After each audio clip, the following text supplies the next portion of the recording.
নুন দিয়ে দিলাম, কুচি করে কাটা পেঁয়াজ একটু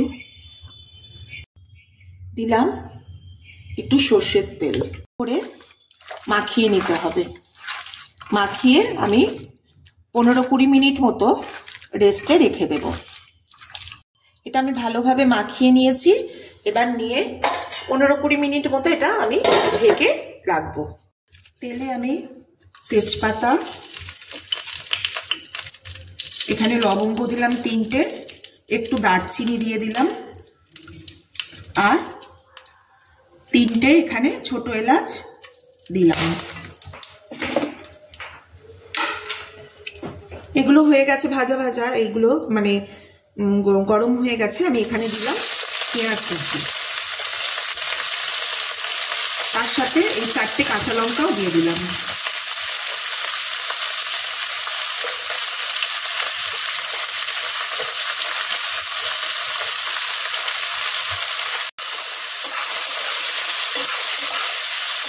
এটাকে এবার সুন্দর করে আমি ভেজে নেব।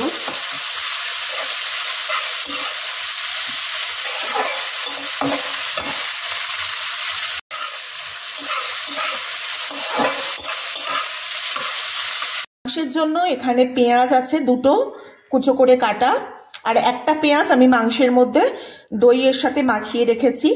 এইটা এখানে আছে রসুন আর আদা, আর এখানে একটা টমেটো। ঝালের জন্য এখানে কাঁচা লঙ্কা আর এখানে শুকনো লঙ্কা 3টে নিয়েছি। 3টে আদা রসুন যখন পেস্ট করব একসাথে বেটে নেব। এখানে আছে জিরে, এটা হলুদ, এটা কাশ্মীরি লঙ্কার গুঁড়ো, আর এখানে আছে ধনে গুঁড়ো। কাজু আর কিশমিশ ভিজিয়ে রেখেছি, পরিমাণ মতো নিয়ে শিলে বেটে নেব। তার সাথে এখানে আদা আর রসুন, জিরে, কাঁচা লঙ্কা শিলে বেটে নেব। কড়াতে আমি সর্ষের তেল নিয়ে নিচ্ছি, কড়া গরম হয়ে গেছে। তেলে আমি তেজপাতা, এখানে লবঙ্গ দিলাম 3টে, একটু দারচিনি দিয়ে দিলাম, আর 3টে এখানে ছোট এলাচ দিলাম। এগুলো হয়ে গেছে ভাজা ভাজা, এইগুলো মানে গরম হয়ে গেছে। আমি এখানে দিলাম পেঁয়াজ কুচি, তার সাথে এই 4টে কাঁচা লঙ্কাও দিয়ে দিলাম।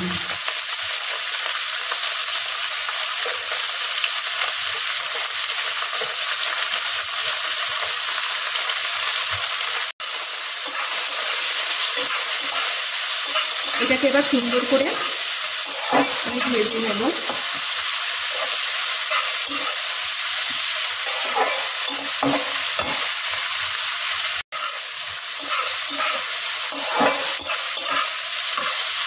পেঁয়াজটা যখন অল্প একটু ভাজা ভাজা হয়ে যাবে, আমি এতে এই যে এইটুকু একটু চিনি দিয়ে দেবো। এতে মাংসের রংটা খুব সুন্দর হয়। আবার একটু নেড়ে নেব।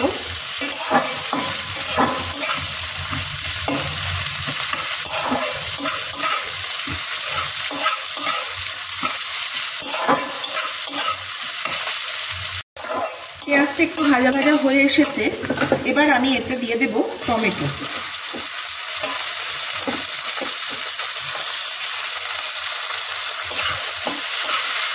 বন্ধুরা, এটা ভালোভাবে ভাজা হয়ে গেছে। এবার আমি এতে দিয়ে দেব ধনে গুঁড়ো, কাশ্মীরি লঙ্কার গুঁড়ো আর হলুদের গুঁড়ো।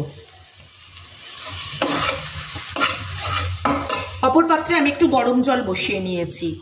যদি আমার মনে হয় মশলাটা কড়াতে লেগে যাচ্ছে, তখন আমি এতে অল্প একটু গরম জল দেব।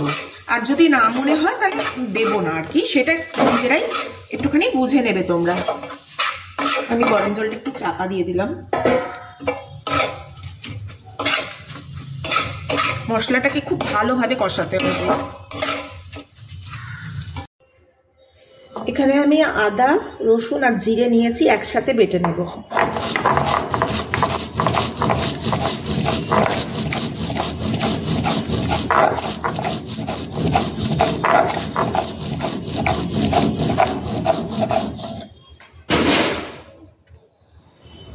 মাংসে আমার আগের থেকে নুন দই মাখানো আছে। আমি যাতে এটা আরও তাড়াতাড়ি হয়ে যায় এবং এর থেকে জল ছেড়ে এটা আরও তাড়াতাড়ি সুসিদ্ধ হয়ে যাবে, তাই একটু নুন দিয়ে দিলাম।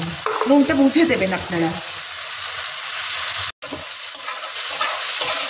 দেখো বন্ধুরা, এটা কিন্তু বেশ গলে গলে এসেছে।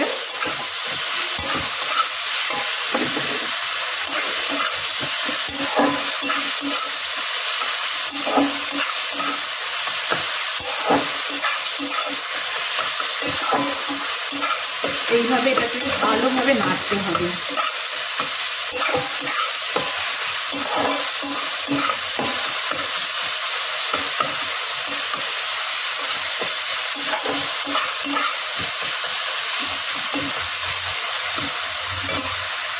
একটু এতে গরম জল দিলাম, দিয়ে আবারও মশলাটা ভালোভাবে কষাবো। খুব সুন্দর করে মশলাটাকে কষাতে হবে।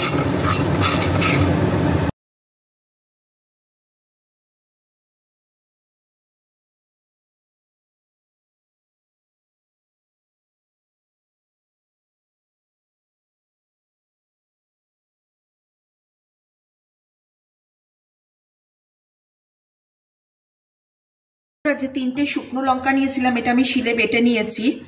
এটাও আমি এর মধ্যে এবার অ্যাড করে দিয়ে আবারও ভালোভাবে নাড়বো। এই পর্যায়ে সে গ্যাসের আগুনটা মাঝামাঝি, খুব হাই ফ্লেমেও রাখবে না, আবার খুব আস্তেও রাখবেন না, মাঝামাঝি জায়গায় রাখবে। রেখে মাংসটাকে খুব সুন্দর করে কষাবে। বন্ধুরা, তোমরা দেখছো আমি এখানে একটা হাঁড়ি বসিয়ে নিয়েছি। এই মাংসটা যখন ভালো করে কষানো হয়ে যাবে, আমি এই হাঁড়ির মধ্যে এই মাংসটা শিফট করে দেব। এখানে দিয়ে এর মুখটা এবার বন্ধ করে দেব, দিয়ে মাংসটা এর মধ্যেই তারপর দমে সিদ্ধ করব, মানে না হওয়া পর্যন্ত। আমি এই কড়ার থেকে যেহেতু নাড়াচাড়া করতে খুব সুবিধা হবে এবং ভালোভাবে মশলাগুলোকে কষানো যাবে, তাই আমি এই কড়াটা ব্যবহার করেছি। দেখো খুব সুন্দর রং হয়েছে, আরো সুন্দর রং হবে।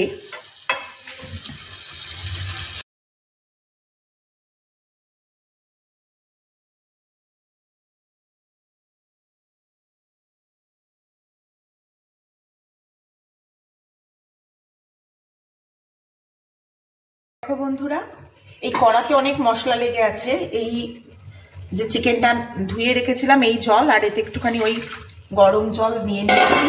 নিয়ে এবার কড়াটা খুব ভালো করে আমি ধুয়ে নেব, দিয়ে এই কড়ার জলটাও মাংসে ঢেলে দেব।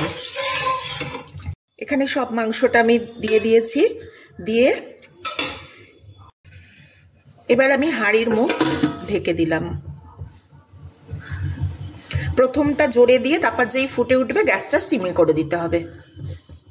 আমি যে মাংসটা সেই চাপা দিয়েছিলাম, তারপরে আর খুলে দেখিনি। এবার আমি একটু খুলে দেখব। দেখো মাংসটা প্রায় সেদ্ধ হয়ে গেছে দেখা যাচ্ছে, আর হাড়ের থেকে মাংস ছেড়ে এসছে। এই সময় আমি কি করব, কাজু আর কিশমিশ যেটা বেটে নিয়েছিলাম সেটা আমি এর মধ্যে অ্যাড করে দেব। দিয়ে একটু নেড়ে নেব হালকা করে। আবার ওই অ্যাজ ইট ইজ ওটাকে আমি চাপা দিয়ে দেব। মাংসটা এবার ঢাকা খুলবো, ঢাকা খুলে দেখব। এই দেখো অলমোস্ট হয়ে এসেছে। শুধু আমি এতে একটু গরম মশলা দেব, দিয়ে এবার নামিয়ে নেব।